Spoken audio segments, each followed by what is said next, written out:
What is up? So yesterday I hit Diamond 1 with Swordsoul Tenyi. This is a deck that was newly released in Master Duel, which I've been pretty excited for.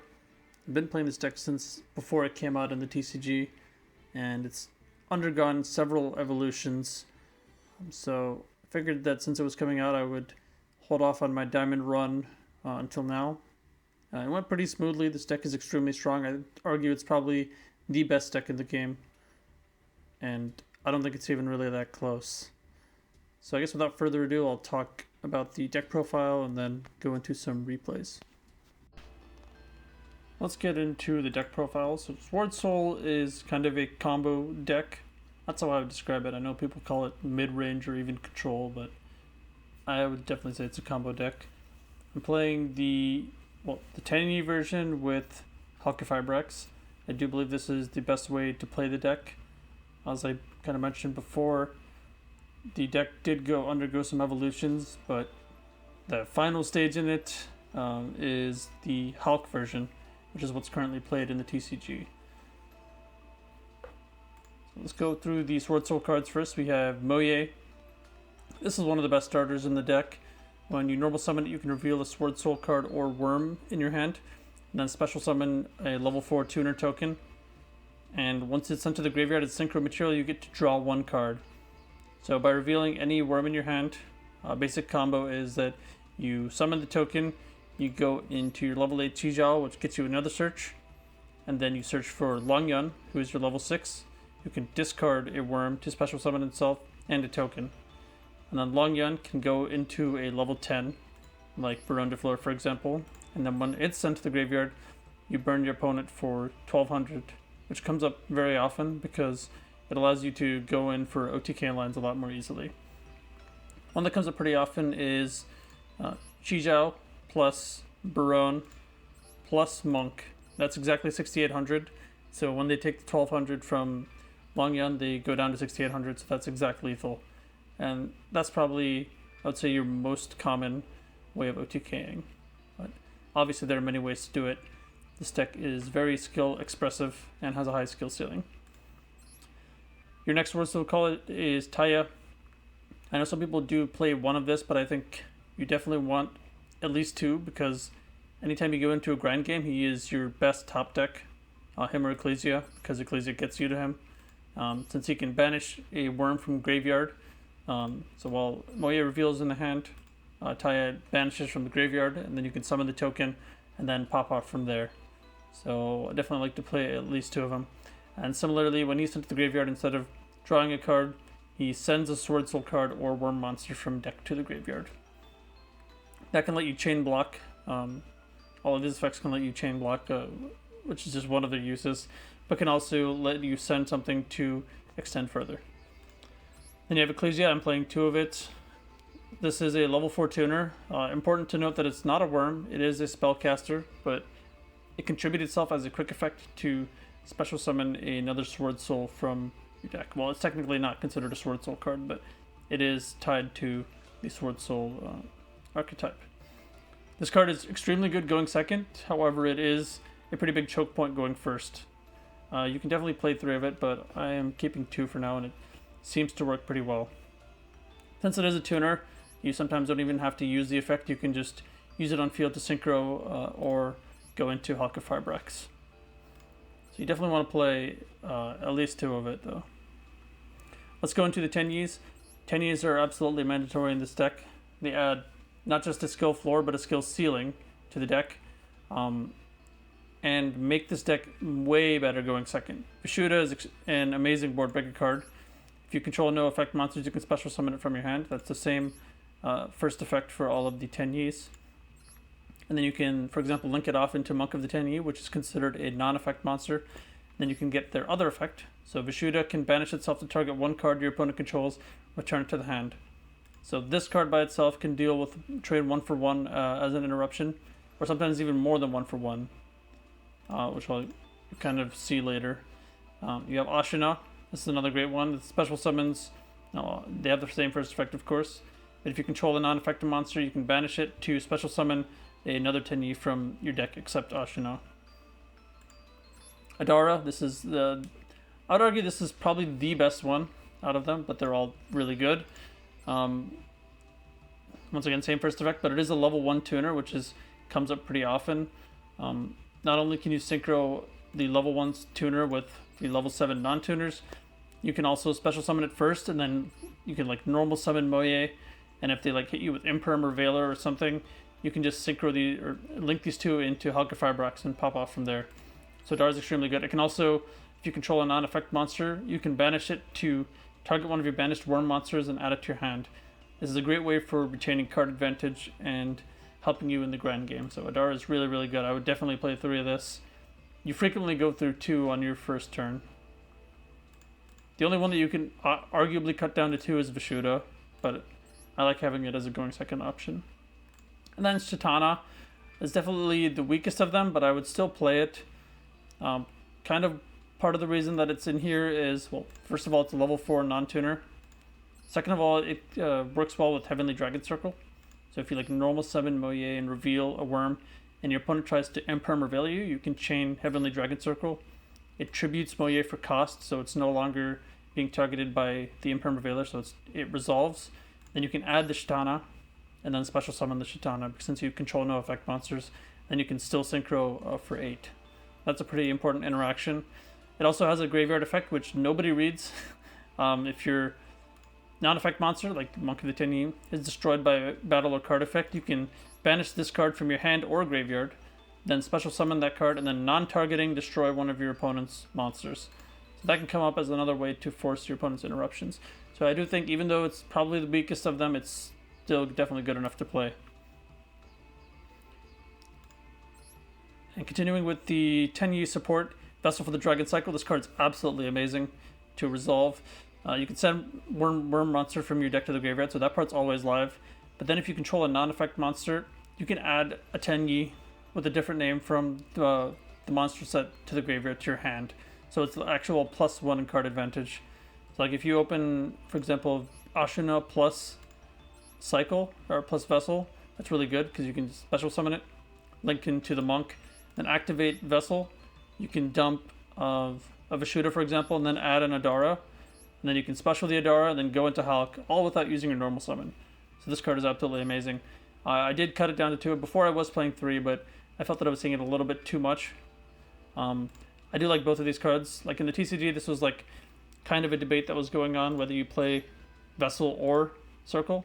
I like to play 2 of each. They're both really, really good cards and have their strengths and weaknesses. We can go into Heavenly Dragon Circle then. It's a quick play spell. You can tribute 1 worm to add any worm from your deck to your hand. Or if you tributed a non-effect monster, you can special summon it instead. So usually it's just going to be that first part of it. You're not usually wanting to special summon the non-effect, but that can come up definitely. But the fact that you can just add any worm monster to your hand without any restriction, except from obviously the tribute, is extremely strong, especially when combined with a certain other card in the deck that we will get to. And it also has a follow-up effect, which you can use on the next turn. If you control a non-effect monster, you can banish it and then add 1 Tenyi from your deck to your hand. So like adding a Vishuda, for example, is really good. You can hit your opponent with another piece of spot removal before continuing on with your combos. Then for the consistency cards, we have Swordsoul Emergence. This is an obvious 3 of. You just add 1 Swordsoul monster from your deck to your hand. Or if you control a synchro monster, you can add a worm instead. I think that's pretty self-explanatory why you play 3 of this. It's a 1-card combo with Taya. If you just open this, you search Taya, then you can normal summon Taya, banish this since it's a Swordsoul card, and then you can synchro for 8. Yeah, obvious 3 of. It does have the effect, if it's banished, you can increase or decrease the level of one of your Swordsoul monsters, which can come up definitely. There's some times where you might want to go into a level 7 like Yazi or a level 9 like Chaofeng. We have Desires. You only have to play. Don't even this card. Yeah, I know to ban 10 from top deck. YouTube card. This card's really being played by everybody ever in the TCG until it got limited, and it got limited partially because of this deck. It just boosts the consistency, increases your card advantage, and you're probably wondering what happens if you banish the Despot 01. Who cares? You're not usually going for Halq. Well, you're not always going for Halq. You go for it when you can, and if you can, you get it out of your deck early on anyways. If it gets banished, oh well. It's really not that big of a deal. You play 2 Blackout. Some people play 1, but I've always personally preferred having 2. There are going to be cases where you want to banish it from deck with Xijiao because it can summon a token. But also, since I'm playing Desires, I don't want to banish both of them. I definitely want to have 1. And what does it do? While it's on field, you target one of your worm monsters and then target exactly 2 of your opponent's cards and pop them. That's another form of disruption that can obviously screw them up pretty badly. Definitely want to play at least 1. I would recommend 2. So that is for the consistency lineup. Oh, and then the big boy himself, Arch Nemesis Protos. So this card is banned in the TCG because of Swordsoul. The effect is it cannot be normal summoned or set. Well, first of all, note that it's a worm, so you can search it off of Heavenly Dragon Circle, or if you control a synchro, you can add it with Swordsoul Emergence. So you can't be normal summoned or set. Must first be special summoned from your hand by banishing 3 monsters with different attributes. So that's very easy to do in this deck. As you can see, the Tenyis are different attributes. We have a dark, a light, water. You have an earth. Then we have Sword Souls that are water, wind, fire, and then Ecclesias and Honorary Sword Soul and his light. This is extremely easy to summon in this deck, as you can imagine. You can often do it on turn 1. The card is absolutely busted. It cannot be destroyed by card effects. Any card effects, including its own, which is relevant. You can declare 1 monster attribute on the field, so it has to be an attribute of a monster that's on the field, but that does include itself. So you destroy all monsters on the field with that attribute. Also, until the end of the next turn, neither player can special summon monsters with that attribute. So if you summon, let's say you don't even know who you're playing against, and you have Protos in your hand, you're able to summon him. You can activate and call it dark, because he is dark and it counts himself. It attempts to destroy all monsters on the field with that attribute. He can't be destroyed by card effects, so he's not destroyed. But since this is an also effect, the second part of the effect is still applied. It doesn't have to successfully destroy anything. So until the end of the next turn, neither player can special summon dark monsters if you call the attribute dark. So against a lot of decks, it should be pretty obvious why this is extremely broken. If you're playing against like Phantom Knights, they literally cannot do anything in their turn. If they're playing any deck with Destroyer, Phoenix, Enforcer, they can't summon it, or even attempt to summon it, obviously. And any deck that plays Access Code, they can't make that either, so it's going to be very hard for them to kill you. That's worst case scenario. So I generally like to blind Protos call dark when I am able to summon him easily. I don't always go out of my way. Usually I'll like search a blackout instead. But God, this card is absolutely amazing.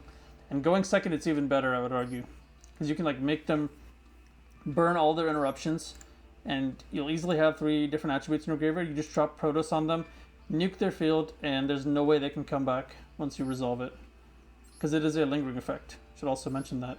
So once the effect resolves, it lasts until the end of the next turn. So if you go to their turn, it doesn't matter what they do. Even if they imperm it or drop it on their turn, after it's resolved, it's too late. So it applies to the end of the turn. Extremely broken card. I would absolutely play this card. It's technically optional, but not really. You should definitely play it. Nothing feels better than dropping this on a Drytron player and then nuking their Herald, and they just cry. Like there's nothing they can do. Hand trap lineup, we got Garnet. This is the one like brick in the deck. That's Despot 001. Like I said, the Halq plays aren't vital, but they are very nice to have. Like I said, if it gets banished off of Desires, that's unfortunate, but generally doesn't really matter. But Despot 001 allows you to facilitate plays with Auroradon, which I'll show you in, I think, one of the replays. So I would definitely play it. And you're playing 48 cards, your chance of drawing it is not high. And even if you do draw it, it's not the end of the world. You can still summon from your hand with Halq Fibrax. It doesn't have to be from deck. A really good card. Hand trap lineup, we got the Master Duel attacks, triple Maxi, triple Ash, double Called By. That's self-explanatory. Some builds play like Cross Out Designator. I don't personally like that in this deck because you'd have to cut down on these hand traps and play like a bunch of one-of-hand traps. So your chance of drawing them, any particular one, kind of decreases. I don't really like Cross Out in this deck, but you can definitely play it if you want to. Yeah, Veiler and Ash, they're both very good cards. I think you should definitely play 3 of Veilers. Not only is it a tuner, which lets you go into Halq plays sometimes, It's also level 1, so you can synchro for 8 with any of the Tenyis. Ash is self-explanatory. It can synchro for 10 also. Then we have Maxi. You've got to play Maxi. No good reason not to. Triple Imperm. I would also highly suggest playing Imperm. For this card, I believe they're going to be releasing a bundle deal, like similar to the one that they have with Ash and Lightning Storm. So you might just want to craft 2 of them, since you'll get the third one like at a discount. I think it'll be like, what is it, 750 gems, and you get the 10 master packs plus 1 copy of Imperm. So you can consider holding off, but I just decided to craft all 3. Obviously, like pretty good in the Swordsoul show. You get the Moya, but also it's just a generically really good hand trap. And that is all for the main deck. Let's head into the extra deck. Shichao, probably the most important card in the extra deck. When you synchro summon, you can add to your hand or banish 1 Swordsoul card from your deck. Usually you're going to be adding, but sometimes you'll want to banish your blackout to give you another token, which if you have something else on field, you can synchro some more with that.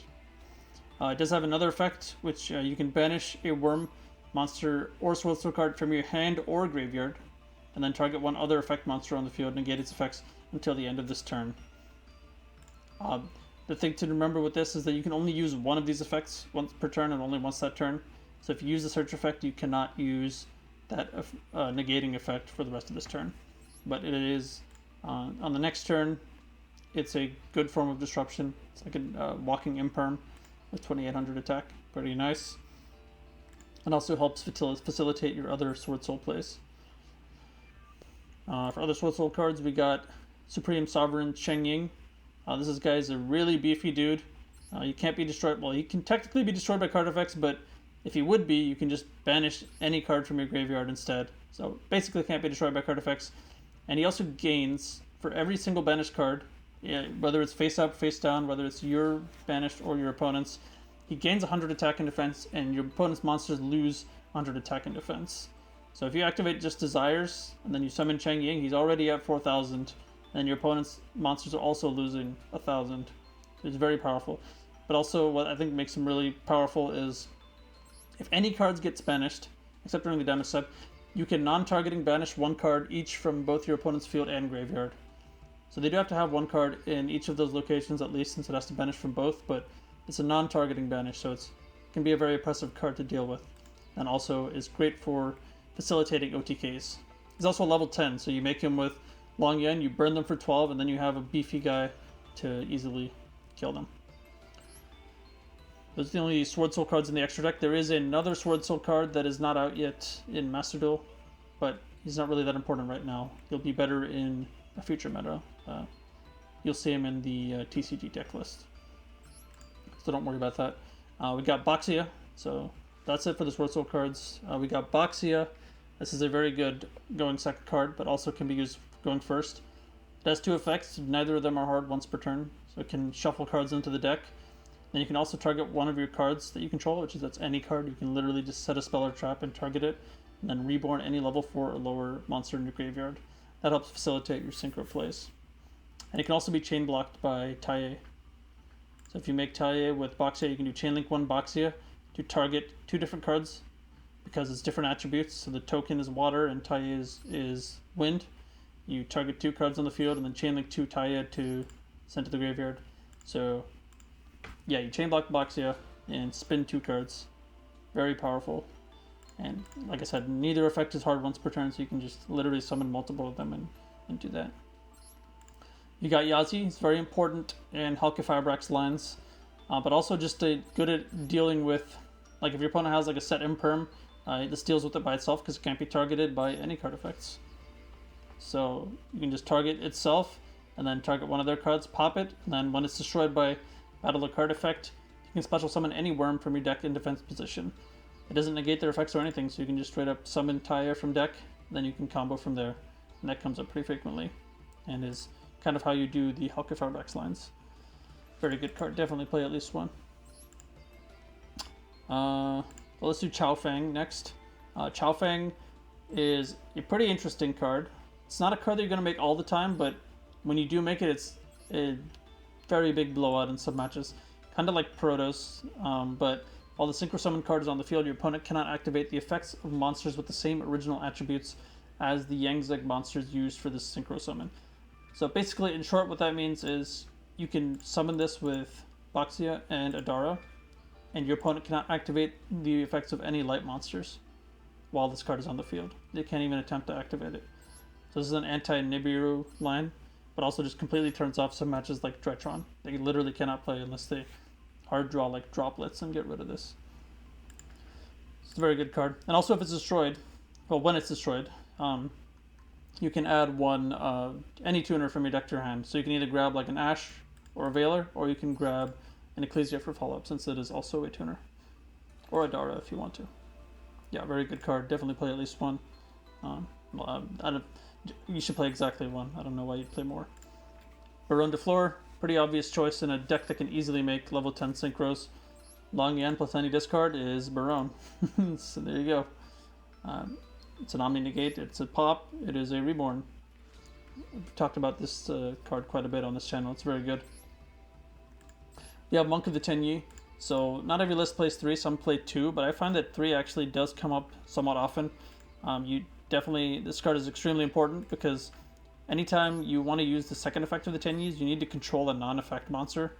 And this is the easiest way to get one. You can just link any non-linked Tenyi into it, including Draco Berserker, because that's a non-linked Tenyi. So keep that in mind. Yeah, he facilitates all of your Tenyi plays, so you definitely have to play at least 2. But I like playing 3 actually, because it's just really crucial. And speaking of Tenyis, we have Draco Berserker, a very powerful card. You can banish when your opponent activates a monster's effect, you can just straight up banish it. There's no really restrictions on that. It's pretty powerful, regardless of where it activates.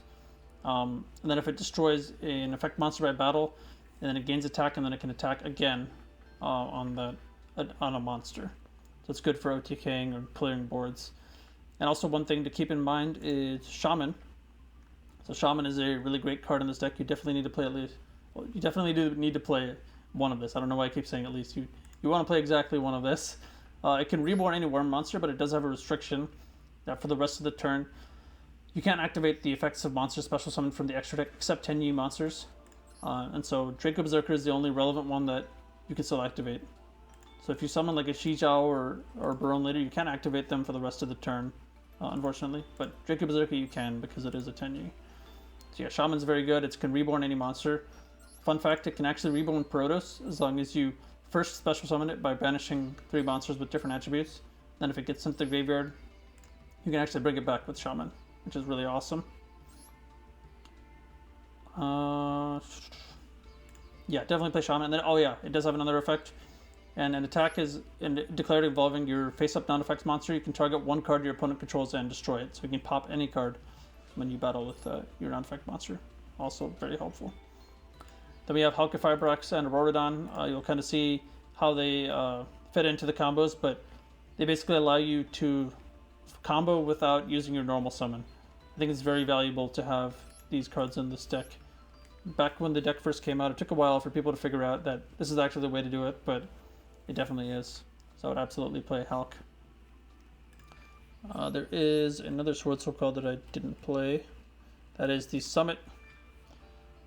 Sacred Summit. This card is okay. I don't really have an issue with playing it, but it's not great. It's not bad though. You can if you want to. Like you can reborn a Swordsoul monster, or if you control a Synchro monster, you can reborn any worm. So you can also reborn Protos if it was special summon. I just tried without it. I used to play it in TCG. Thought it was mediocre. And you don't play any of these. You don't play Iris. Iris, this card just kind of sucks. It's not great. It doesn't have synergy with the other Swordsoul cards, even though it is technically one. This card is just trash, so don't play it. And I don't even know what this card is. So that is it for the main deck and extra deck. Oh, the other thing is, I know a lot of people you'll see on ladder are playing Destroyer Phoenix Enforcer. Don't do that. It's just not great in this deck. Like, the card is obviously amazing. And you can play it in a lot of decks like Drytrons, and basically almost any combo deck that can make it should probably play it, because it's a good fallback plan with Vertanic Condo. Any 2 effect monsters becomes DPE. which is an amazing card. But in this deck, the problem is, first of all, you have a card that locks you into worms that you're going to use pretty frequently. Second of all, you need 2 effect monsters. Monk is a non-effect monster. And third of all, it's a fusion, so you can't summon it while you have these Swordsoul tokens, because they lock you into synchros. It also means that you just have to rely on hard drawing Fusion Destiny, which is at 2, and I think that feels like a little sacky. And also, like, with Desires, why would you? I've seen like somebody run Desires with the DPE package at locals, but everyone called them crazy. Like, why would you do that? You banish any one of your bricks either your Celestial Dasher, and it's gone. You can't even summon it anymore. So I would just avoid playing DPE. Every time I played against a Swordsoul player who dropped DPE at me, I still beat them because, yeah, it just ain't it. Don't do it. I think that's everything I got on the deck profile portion of the video. So I'll go into some replays so you can see how it works. Instead of showing a replay for this one, I kind of wanted to show off what one of the Halq lines and kind of like the worst case scenario and why you definitely want to play Halq in this deck. So in this hand you open up like pretty horribly, like Shatana plus Veiler. Normally this would be nothing, you just pass turn. But if you're playing Halq, you are able to get a lot more. So special, we make the Monk and then we normal summon the Veiler. Then we go into Halq. Halq goes into Deskbot, then Auroradon. Combo I'm sure we are all familiar with from many other decks. Then we go into Yazi since it's level 7. You go Auroradon to pop the Yazi. And then Yazi, when he's destroyed by a card effect, can special summon any worm from deck, so that includes Swordsoul. That's how you get to your Swordsoul cards from starting with none of them in your hand. And you got Taya, so now you can go into Chijiao. Then you can add Blackout. There you go. From nothing to something. As always, the first match will be the game plan going first. This is just one way to do it. So already this is kind of suboptimal. With the hand that I have, I would probably actually go for Vishuddha first, then into Monk, and then activate Vessel, grab a Dara, then go for a Halq Fibrax line, which lets you combo without using your normal summon. But this is just a way to do it. That's less good, but you can also do this. So I want to play around Nib. So I grab Longyun here, and I use Longyun to discard, summon a token. Then I go into Barone. This is the 5th summon. Longyun burn for 12. Then we go Vishuddha to summon out Shatana. Just wanted another body to pop with Blackout pretty much. You get the draw, and then they add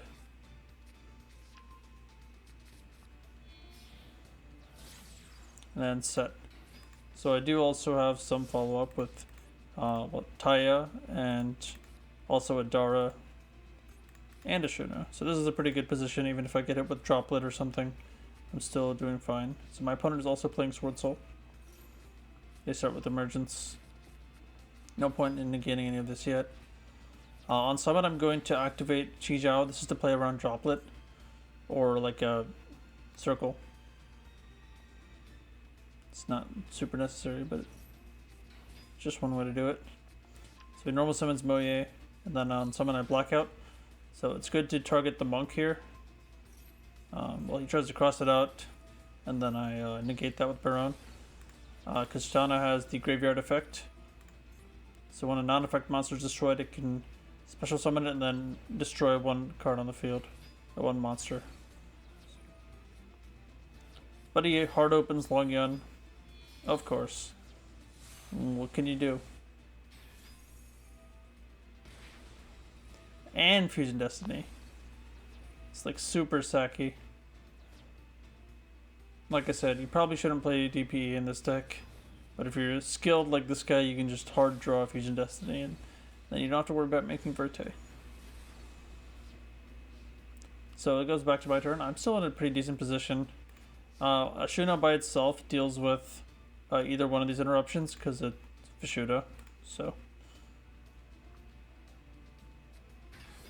then go into Monk. He pops on summon. Good for me because now I know that I win the game. I just go Adara. Oh yeah, this is the match where I realized I should probably play 3 Monk because I only had 2 in my extra deck at this point. So if I had a third, I obviously would just make it and then Vishuda bounce the Barone, and then it'd be very straightforward to get the game. But I was only playing 2 at this point, so what I did was I normal summoned Taya. I banished the trap with his effect because that gives me a token regardless of whether this gets negated or not. So he does negate it, but that doesn't really matter because I still get the token off of the trap's effect. So now I can still Vishuda. And then Ashuna. Then Synchro for 8 again. And it's just a short trip to lethal.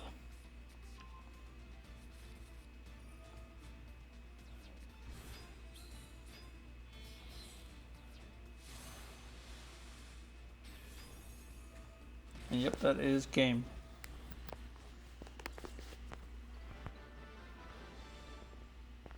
Next we have the game plan going second. So we're playing the mirror. You're going to run into a lot of the mirror match because it's definitely the most popular deck in the game at the moment, as well as being the best. So he starts with Long Yun to make Barone early, then goes into Shijao.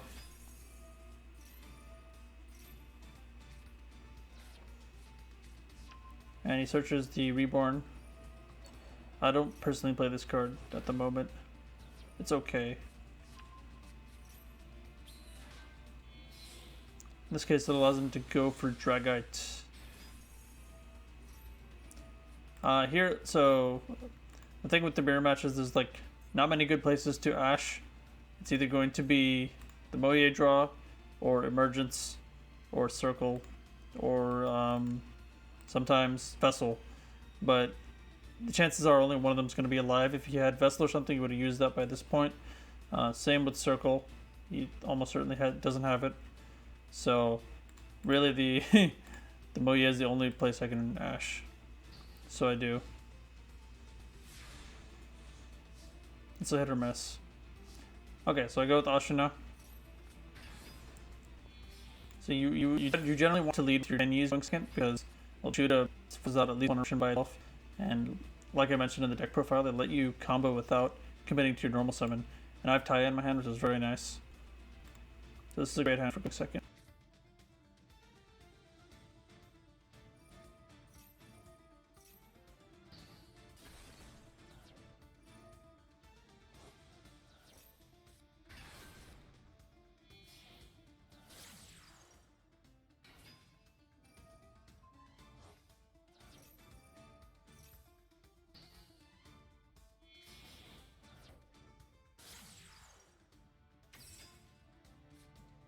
And now here's a pretty clever play. So I go for Shaman. So if I normal summon Taya here and attack it, I'll just negate my Shijao on the pattern and lose. So what I'm going to do is go for Shaman. I want to force it out. So I'm going to go Shaman to Reborn the Monk. The reason I'm doing this is because of Shaman's other effect. So if he lets me Reborn it, I just go to Battle Phase. I attack with the Monk and then use Shaman to pop the Shijao, forcing out the negate. And then I can just go to main phase 2 and then normal summon. So he definitely doesn't want that. Yeah, so I bait that out. I just normal summon Taya. Get the token. Shijao. And dump Taya. Then I use Emergence to search for the boy himself, Arch Nemesis Protos. And this is especially bad for my opponent because he has a water on field. So that means I declare water, he can't summon Swordsoul tokens next turn. So he can't do anything. I actually just crashed the Shijao because Barone's not live and Shijao would be live on the next turn. Not that it really matters, but yeah, I shotgun max here. I think that was a misclick. I should have waited until the Barone, but whatever. So he normal summons Moye. I think he doesn't realize how Protos works. It's too late.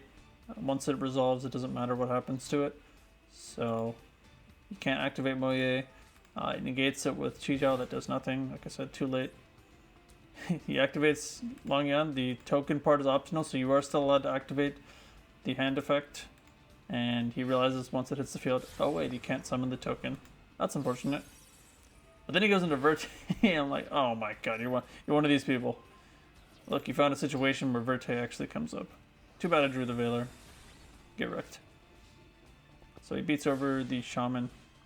He's done for, so there's really nothing you can do. I just Protos call light to force out the Chijiao, and then I actually play the game in OTK. Yeah, that is kind of how you break boards going second. I'll just let the rest of the replay play out.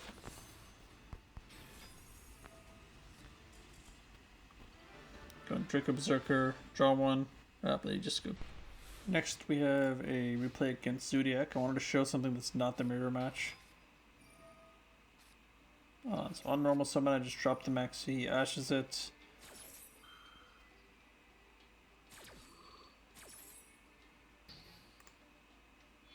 Then he just goes for Hammer Kong and Trident. Then he drops Fusion Destiny. Ash that, of course, since it can send from deck. So I draw Vishuda, perfect. That deals with Trident by itself. Really good card. Cannot be overstated how good the Tenyis are. They are what makes the deck good. That's why you have to play them.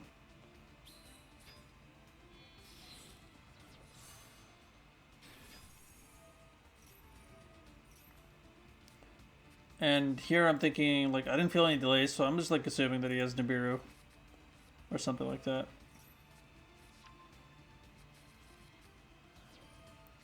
Go Long Yun to force it out.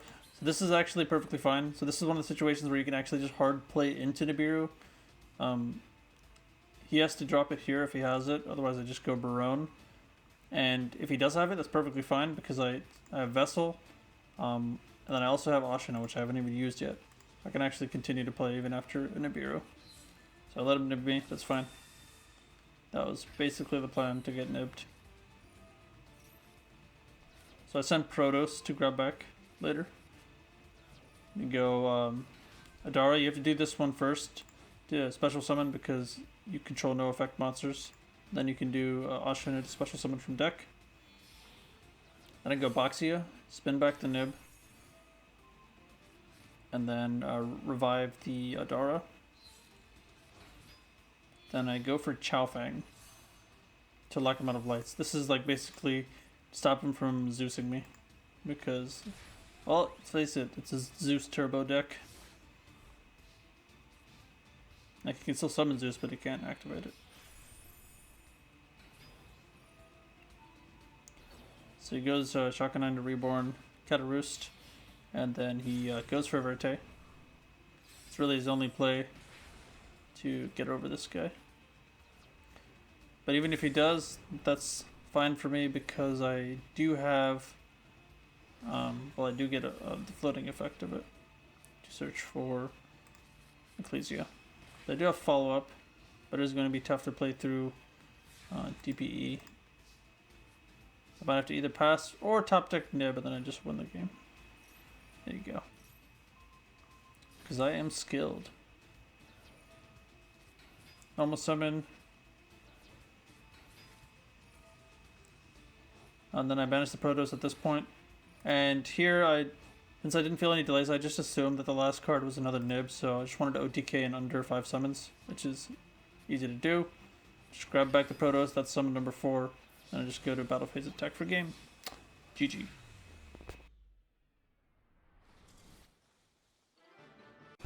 Next we have the fun replay, I guess, against the Monkey Brain deck, known as Numeron. So I believe they let me go first, so that basically telegraphs what they're on. Yeah, you know they're, if they let you go first, you know they're either on Luna Kaiju or Numeron. I assume that they were on Luna Kaiju because that one is a little more popular, I think, at the moment.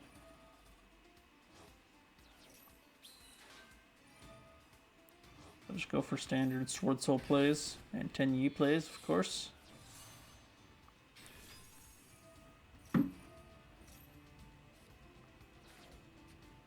So I figured I'm going to get Kaiju'd, so I might as well go for Protos. At least lock him out of Dark so he can't go for, well, like the Dangers and then like any of the Dark Exceases, Pain Gainer, you know the ones I'm talking about, in the Luna Kaiju deck. And even Draglubian, I believe, is Dark. So I call Dark, he tries to Gamma me. So for some reason, I don't know why this happened. I didn't feel a delay at all for anything that happened up until this point. So I don't know if this guy was hiding his delays by like turning the toggle off or what. But I didn't feel any delays until I tried to activate Protos. So that was weird. I don't know why you wouldn't like negate the Longyon, but okay. So it goes Lightning Storm, because that's what the Monkey Brain decks do. Yep. Cool. Goes Numeron Network. I love how they always open Lightning Storm, don't you? And then, of course, he opens this. Damn card. On the activation, I'm going to activate Chi Jiao to negate, because I don't want him to draw into, like, Droplet or something. So you can draw, like, 4 fucking cards. Okay, then I get a token. And since his last one is negated, he won't... well, I won't die. Not that it really matters. Then he goes Appaloosa. And sets. Go for draw phase, and then I immediately go for Protos, declare wind, force it out. Whatever. He has Imperm because he's very high skilled.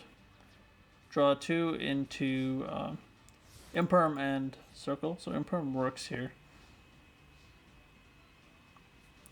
It doesn't win me the game, but it definitely buys me a turn. So he droplets he droplets to get the Appaloosa off field. So I can go for more Monkey Brain plays. Like this. It goes into the gate, threaten lethal. Since my Protoss is going to get banished anyways, I do Circle to get a search. Longyon is good to have. He goes in Perm Column because he's a genius. Not that it really matters.